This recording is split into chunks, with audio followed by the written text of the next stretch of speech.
স্বাগত দীপ্ত সংবাদে, সাথে আছি আমি কাজী আসিফুজ্জামান। শুরুতেই বিআরবি কেবলস সংবাদ শিরোনাম। কাল দেশের 23তম রাষ্ট্রপতি নির্বাচন, দুপুর 2টা থেকে 5টা পর্যন্ত সংসদ কক্ষে চলবে ভোট। আমন মৌসুমে রাজশাহীতে ডিলার পর্যায়ে মিলছে না সার, দাম বেশি নেওয়া হচ্ছে খুচরা দোকানে।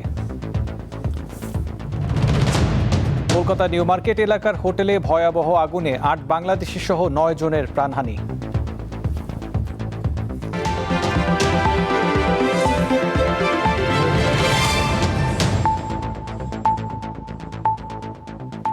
এবারে বিস্তারিত। আগামীকাল অনুষ্ঠিত হবে দেশের 23তম রাষ্ট্রপতি নির্বাচন। সংসদ কক্ষে রাষ্ট্রপতি নির্বাচনে ভোট দেবেন সংসদ সদস্যরা। দুপুর 2টা থেকে বিকেল 5টা পর্যন্ত চলবে ভোট গ্রহণ। রাষ্ট্রপতি নির্বাচনে মোট ভোটার 349 জন। এই নির্বাচনে সংসদ সদস্যদের আইডি কার্ড সাথে রাখা সহ বেশ কিছু নিয়ম মেনে চলতে হবে। চালানো যাবে না নির্বাচনী প্রচার। ভোট গ্রহণ শেষ হওয়ার পর গণনা শুরু হবে। প্রাপ্ত বৈধ ভোট গণনা শেষে সর্বাধিক বৈধ ভোট পাওয়া প্রার্থীকে বিজয়ী ঘোষণা করবেন নির্বাচন কর্মকর্তা। পরে নির্বাচন কমিশন থেকে ফলাফলের গ্যাজেট প্রকাশ করা হবে। দীর্ঘ 35 বছর পর রাষ্ট্রপতি পদে আবারও সরাসরি প্রতিদ্বন্দ্বিতাপূর্ণ ভোট হতে যাচ্ছে। এই নির্বাচনে বিএনপির প্রার্থী হয়েছেন মির্জা ফখরুল ইসলাম আলমগীর এবং 11 দলীয় ঐক্যের প্রার্থী অলি আহমদ। ডিজিটাল অর্থনীতি বা ক্যাশলেস দেশ করার লক্ষ্যে বাংলা কিউআর বা কুইক রেসপন্স সেবা চালু করেছে বাংলাদেশ ব্যাংক। এর মাধ্যমে ক্রেতারা যে কোনো ব্যাংক বা মোবাইল আর্থিক সেবার অ্যাপ দিয়ে একটি নির্দিষ্ট কিউআর কোড স্ক্যান করে খুব সহজেই বিক্রেতার পণ্যের দাম পরিশোধ করতে পারছেন, যা ব্যবহারে ক্রেতা বিক্রেতার মাঝে আগ্রহ বাড়াচ্ছে। বাংলা কিউআর নিয়ে ধারাবাহিক প্রতিবেদনের দেখুন প্রথম পর্ব। বাংলা কিউআর হলো দেশের একটি সার্বজনীন একক বা ইন্টার অপারেবল কিউআর কোড ব্যবস্থা। এর মাধ্যমে একটি মাত্র কিউআর কোড স্ক্যান করে বিভিন্ন ব্যাংক, মোবাইল ফাইন্যান্সিয়াল সার্ভিস যেমন বিকাশ, রকেট, উপায়, নগদ এবং ডিজিটাল ওয়ালেটের অ্যাপ থেকে সরাসরি পেমেন্ট করা যায়। এই ব্যবস্থা লেনদেনকে সহজ করেছে। নতুন এই ব্যবস্থার প্রতি সাধারণ মানুষের আগ্রহ তৈরি হচ্ছে।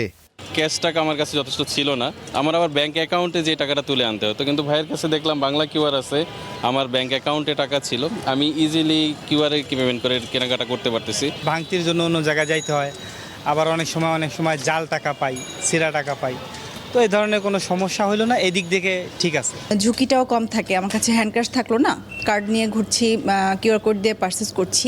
এখন একটি মাত্র কিউআর কোড, ফলে আলাদা আলাদা বিকাশ, নগদ, রকেট, উপায় বা ব্যাংক অ্যাপসের জন্য ভিন্ন কিউআর স্ক্যানের প্রয়োজন নেই। বাংলা কিউআর কোড এমন একটি কোড যেটা বাংলাদেশের সবগুলো bank account, MFS account, wallet account এগুলোকে একত্রিত করেছে থ্রু ন্যাশনাল পেমেন্ট সুইচ।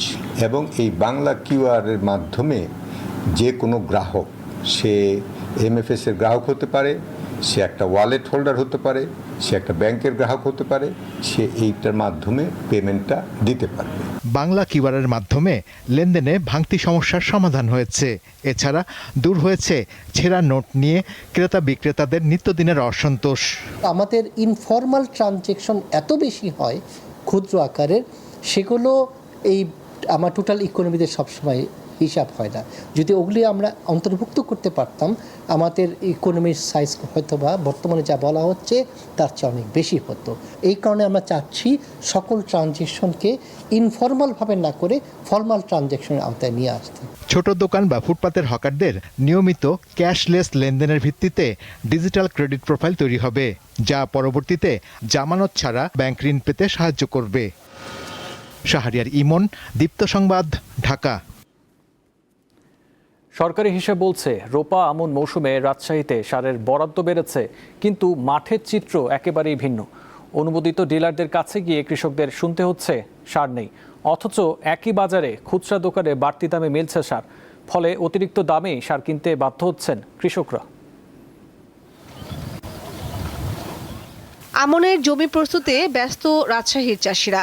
সার দেওয়ার সময় ঘনিয়ে আসতেই চিন্তার ভাঁজ কৃষকের কপালে। কৃষি কার্ড হাতে ডিলারদের দোকানে দোকানে ছোটাছুটি করেও সরকার নির্ধারিত দামে সার পাচ্ছেন না তারা। খুচরা বিক্রেতাদের কাছে মিলছে টিএসপি ও ডিএপি, তবে সরকার নির্ধারিত দামের চেয়ে বস্তা প্রতি গুনতে হচ্ছে কয়েকশো টাকা বেশি। আমি একজন কৃষক, কৃষি কার্ড আছে, অথচ আমরা সময় মতো সার পাচ্ছি না। এখন একটা ভরা মৌসুম, এখন আমরা সময় মতো সার না পেলে আমাদের আবাদ করা তো সমস্যা। আমরা কোনো সার ভর্তুকি পাই না, দোকান থেকে আমার কিনতে হয় বেশি দামে। লাগবে 5 বস্তা সার, 1 বস্তা সার কিনতে যায় মাথা নষ্ট। একটা কৃষক কার্ডে 3 বস্তা সার পাচ্ছি, 3 বস্তা সারে তো আমার আবাদ হবে না।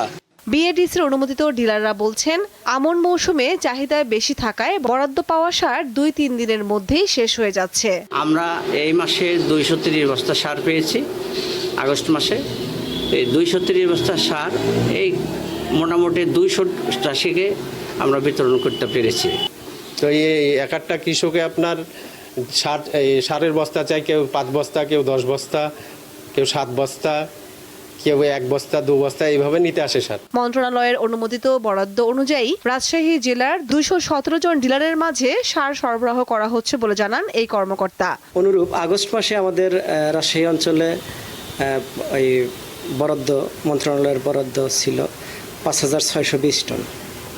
আমরা ওই 217 জন ডিলারের মাধ্যমে আমরা এটা বিতরণ করছি। সরকার নির্ধারিত দামে 50 কেজির 1 বস্তা টিএসপি সারের মূল্য 1350 টাকা, ডিএপি 1050 আর এমওপি 1000 টাকা। আর খুচরা বাজারে টিএসপি বিক্রি হচ্ছে 1700 থেকে 1800 টাকা, ডিএপি 1600 আর এমওপি বিক্রি হচ্ছে 1500 টাকা। কামরুন নাহার, দীপ্ত, বার্তা কক্ষ। এবার থাকছে উদ্দীপ্ত, যা কিছু ভালো উদ্দীপনার।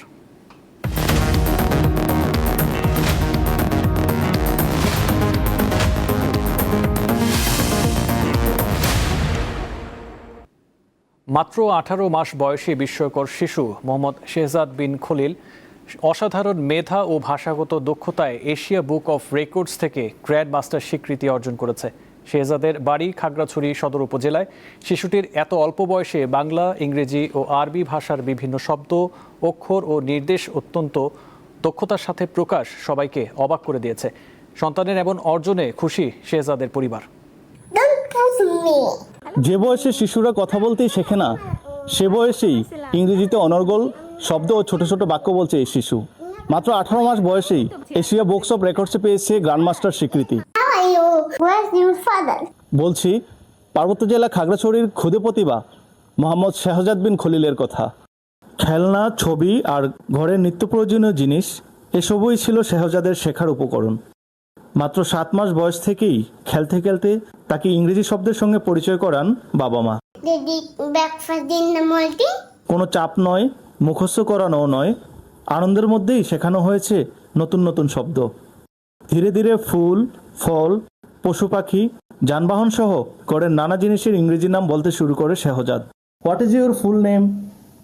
My full name Shehzad bin Khalil. What is your favorite fruit? My favorite fruit banana mango grapes. How old are you, Shehzad? I'm 12 years old. Can you tell me 7 days name? Yes, I can. Saturday, Sunday, Monday, Tuesday, Wednesday, Thursday, Friday. Can you tell me largest word? Yes. Say. আমরা আসলে ওকে কোনো চাপ দিই নাই, আমরা আসলে ওকে খেলার ছলেই আসলে ইংরেজির সাথে পরিচয় করাইছি। এটা আমাদের জন্য খুবই আনন্দের বিষয়। আমাদের বাবু এশিয়ান বুক অফ রেকর্ডসে গ্র্যান্ড মাস্টার হয়েছে। শেহজাদের ইংরেজিতে কথা বলার 8টি ভিডিও পাঠানো হয় এশিয়া বুক অফ রেকর্ডসের কিডস প্রোগ্রামে। এশিয়ার বিভিন্ন দেশের প্রতিযোগীদের সঙ্গে যাচাই বাছাইয়ের পর শেহজাদ পায় গ্র্যান্ড মাস্টার স্বীকৃতি। মাত্র 18 মাস বয়সে এমন অর্জনে আনন্দিত পরিবার। আমরা চাই ও নিজের মতো করেই বড় হোক, আর খেলাধুলার পাশাপাশি আমরা ওর যে ল্যাঙ্গুয়েজ স্কিলটা আছে এটা আরও ডেভেলপ করার জন্য কাজ করে যাব। মাত্র 18 মাসের শেহজাদের এই অর্জন শুধু তার পরিবারের আনন্দের নয়, এটি পুরো বাংলাদেশের গর্বের বিষয়। শিশুদের সময়ের সুযোগ দিলে তার প্রতিভা পৌঁছাতে পারে বিশ্বমঞ্চেও। সাকিব মামুন, দীপ্ত সংবাদ, খাগড়াছড়ি। সুন্দরবনে নিষিদ্ধ সময়ে কোকিলমুনি অভয়ারণ্য থেকে 60 কেজি কাঁকড়া, চারু ও নৌকাসহ 8 জনকে আটক করেছে বন বিভাগ। গত রাতে পূর্ব সুন্দরবন শরণখোলা রেঞ্জের সহকারী বন সংরক্ষক শরীফুল ইসলাম এই তথ্য নিশ্চিত করেন। তিনি জানান, সুন্দরবনে নিষিদ্ধ সময়ে অনুপ্রবেশ করে কোকিলমুনি অভয়ারণ্য থেকে কাঁকড়া ধরার চারু, 60 কেজি কাঁকড়া ও একটি ডিঙি নৌকা সহ 8 জনকে আটক করা হয়। আটক সকলেই মোংলা এলাকার বাসিন্দা। তাদের বিরুদ্ধে আইনানুগ ব্যবস্থা নেওয়া হবে বলে জানান ওই কর্মকর্তা।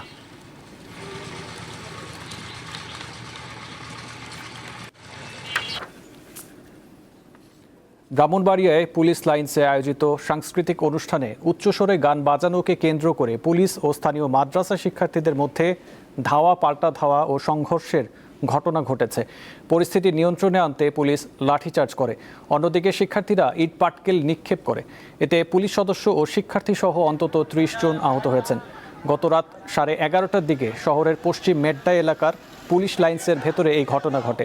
স্থানীয়রা জানায়, পুলিশ লাইন্সের ভেতরে জেলা পুলিশের উদ্যোগে সাংস্কৃতিক অনুষ্ঠান চলাকালে মাইকে উচ্চস্বরে গান বাজানো হয়। এ সময় পুলিশ লাইন্সের পাশের দারুল আরকাম ইসলামিয়া মাদ্রাসার শিক্ষার্থীরা পুলিশ লাইন্সের ভেতরে গিয়ে শব্দ কমানোর অনুরোধ জানান। এ নিয়ে উভয় পক্ষের মধ্যে কথা কাটাকাটি ও তর্ক শুরু হয়। এক পর্যায়ে শতাধিক শিক্ষার্থী পুলিশ লাইন্সের ভেতরে প্রবেশ করলে সংঘর্ষ বাধে। কুমিল্লায় ট্রেনে কাটা পড়ে দাদি ও নাতনির মর্মান্তিক মৃত্যু হয়েছে। গতরাতে কুমিল্লা রেলওয়ে স্টেশনের পাশের শাসনগাছা এলাকায় ঢাকা চট্টগ্রামগামী সুবর্ণ এক্সপ্রেস ট্রেনের নিচে কাটা পড়েন তারা। পুলিশ জানায়, দাদি জ্যোৎস্না বেগম তার নাতনি চাঁদনিকে নিয়ে কুমিল্লা মেডিকেল কলেজ হাসপাতাল থেকে চিকিৎসা শেষে বাড়ি ফিরছিলেন। এ সময় শাসনগাছা এলাকায় রেল লাইন পার হওয়ার সময় সুবর্ণ এক্সপ্রেস ট্রেনে কাটা পড়েন তারা। ঘটনাস্থলেই তাদের মৃত্যু হয়। তাদের বাড়ি কুমিল্লার মুরাদনগর উপজেলা সদরের উত্তরপাড়া এলাকায়।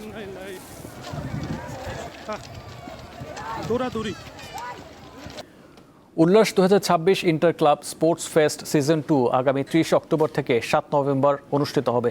গত সোমবার সন্ধ্যায় বরারের একটি হোটেলে এ উপলক্ষে গুলশান ইউথ ক্লাব লিমিটেডের সভা অনুষ্ঠিত হয়। সভা শেষে ক্লাবটির পক্ষ থেকে জানানো হয়, বহুল প্রতীক্ষিত উল্লাস 2026 inter club sports fest season 2 এ মোট 14টি আকর্ষণীয় ক্রীড়া ইভেন্ট অনুষ্ঠিত হবে।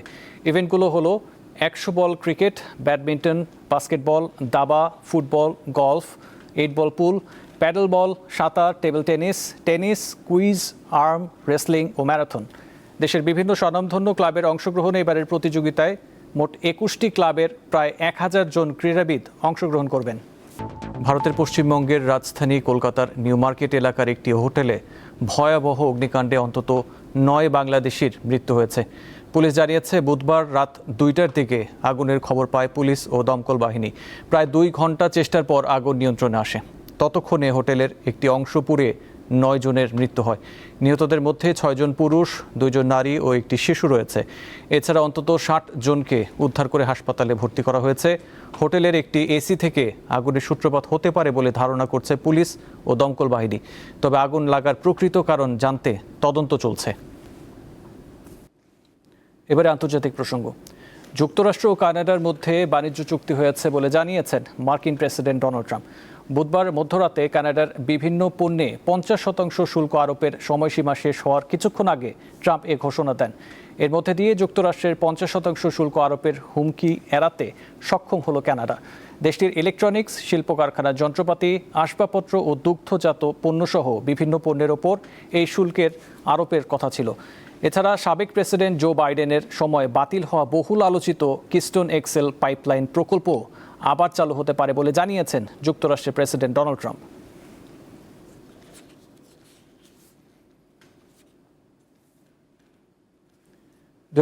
সালের আগস্টে যুক্তরাষ্ট্র ও মিত্রবাহিনী আফগানিস্তান থেকে সরে যাওয়ার পর ফের কাবুলের ক্ষমতা দখল করে তালেবান। এরপর কেটে গেছে 5 বছর, কিন্তু এই সময়ে দেশটিতে তৈরি হয় গভীর মানবিক, অর্থনৈতিক ও রাজনৈতিক সংকট। নারীদের শিক্ষা ও কর্মসংস্থানের নিষেধাজ্ঞা, আন্তর্জাতিক বিচ্ছিন্নতা, বৈদেশিক সহায়তা কমে যাওয়া, দুর্বল প্রতিষ্ঠান এবং দারিদ্র্য তালেবান শাসনের বড় ব্যর্থতা হয়ে উঠেছে। 2021 সালের 15ই আগস্ট, 5 বছর আগে প্রায় কোনো প্রকার বাধা ছাড়াই আফগানিস্তানের ক্ষমতা দখল করে নেয় তালেবান যোদ্ধারা। যুক্তরাষ্ট্র ও তাদের মিত্রবাহিনী আফগানিস্তান থেকে সরে যাওয়ার পর এক বিশৃঙ্খলার মধ্যে দিয়ে দ্বিতীয়বারের মতো কাবুলের ক্ষমতার মসনদে বসে ইসলামপন্থী রাজনৈতিক এই সংগঠনটি। এরপর কেটে গেছে 5 বছর। আফগানিস্তানের ক্ষমতা দখলের পর পুরো দেশটির উপর নিয়ন্ত্রণ নিয়েছে তালেবান। বড় বিদ্রোহ তারা দমন করেছে এবং দেশটির পরিস্থিতি স্থিতিশীল করেছে। বিদ্রোহী গোষ্ঠী থেকে একটি কঠোর কেন্দ্রীভূত শাসন ব্যবস্থায় রূপান্তরিত হয়েছে। বিশেষ করে দেশটির সর্বোচ্চ নেতা হিবাতুল্লাহ আখুন্দজাদার হাতে ক্ষমতা ক্রমেই কেন্দ্রীভূত হয়েছে। কিন্তু এর বিনিময়ে আফগানিস্তান আরও দরিদ্র, বিচ্ছিন্ন ও দমনমূলক রাষ্ট্রে পরিণত হয়েছে। তালেবান শাসনের সবচেয়ে সমালোচিত দিক নারীদের ওপর কঠোর বিধিনিষেধ। গত 5 বছরে সবচেয়ে বেশি শোষণের শিকার হয়েছে আফগানিস্তানের নারীরা। সমাজের প্রতিটি স্তরে বঞ্চিত হয়েছে তারা। আফগানিস্তান বিশ্বের একমাত্র দেশ যেখানে 6ষ্ঠ শ্রেণীর পর থেকে প্রাতিষ্ঠানিকভাবে শিক্ষা বন্ধ। এছাড়া বিশ্ববিদ্যালয়ে নারীদের পড়াশোনা এবং শিক্ষকতাও নিষিদ্ধ। এতে করে নারী চিকিৎসক, শিক্ষক সহ বিভিন্ন পেশাজীবীর ঘাটতি তৈরি হচ্ছে। তালেবানের কট্টরপন্থী শাসনের কারণে দেশটি প্রায় 2,20 লাখ নারীর অধিকার ক্রমেই সংকুচিত হয়েছে। জাতিসংঘের তথ্য অনুযায়ী বর্তমানে আফগানিস্তানে মাত্র 7% নারী কর্মসংস্থানে যুক্ত হতে পারছেন।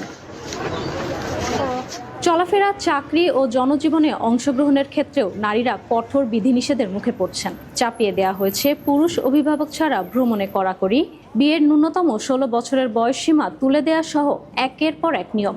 এমনকি তালেবান সরকারের বিধানে পুরুষরা স্ত্রীকে মারধরও করতে পারবে যতক্ষণ পর্যন্ত হাড় না ভাঙে বা দৃশ্যমান ক্ষত না তৈরি হয়।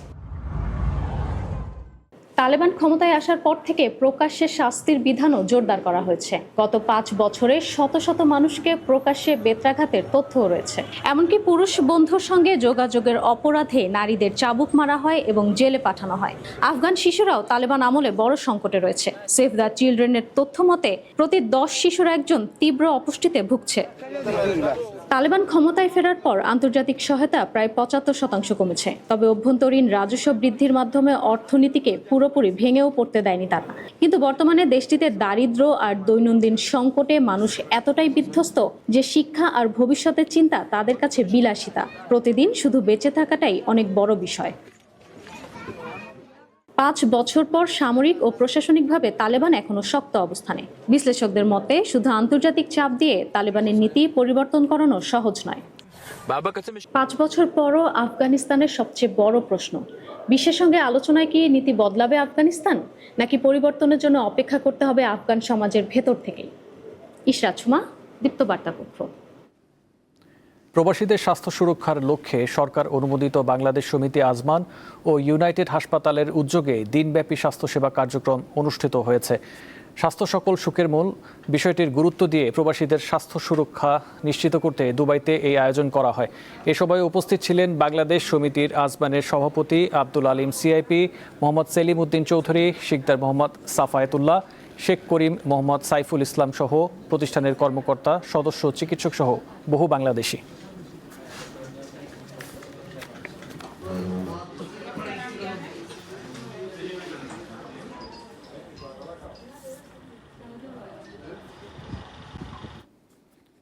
এবারে খেলার খবর। সিরিজের দ্বিতীয় ও শেষ টেস্টের জন্য ম্যাকাইতে প্রথম দিনের মতো জিম সেশন করেছে বাংলাদেশ দল। জিম শেষে সংবাদ মাধ্যমের সঙ্গে কথা বলেন পেসার শরীফুল ইসলাম।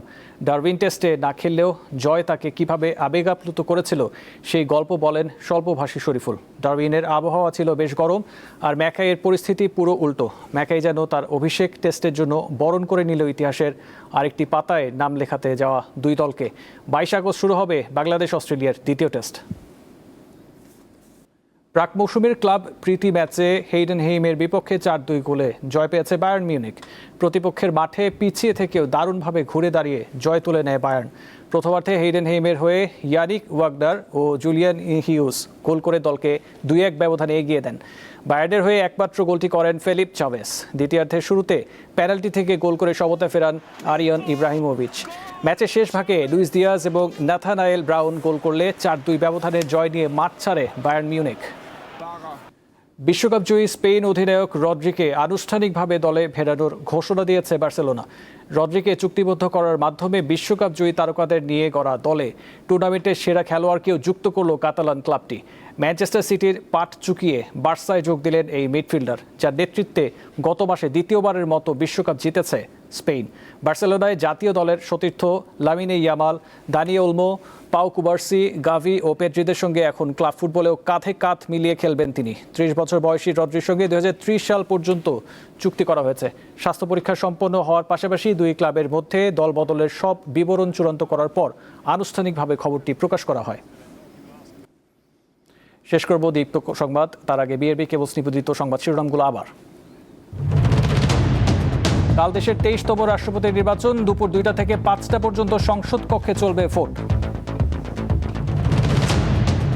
আমন মৌসুমে রাজশাহীতে ডিলার পর্যায়ে মিলছে না সার, দাম বেশি নেওয়া হচ্ছে খুচরা দোকানে। কলকাতা নিউ মার্কেট এলাকায় হোটেলে ভয়াবহ আগুনে 8 বাংলাদেশি সহ 9 জনের প্রাণহানি।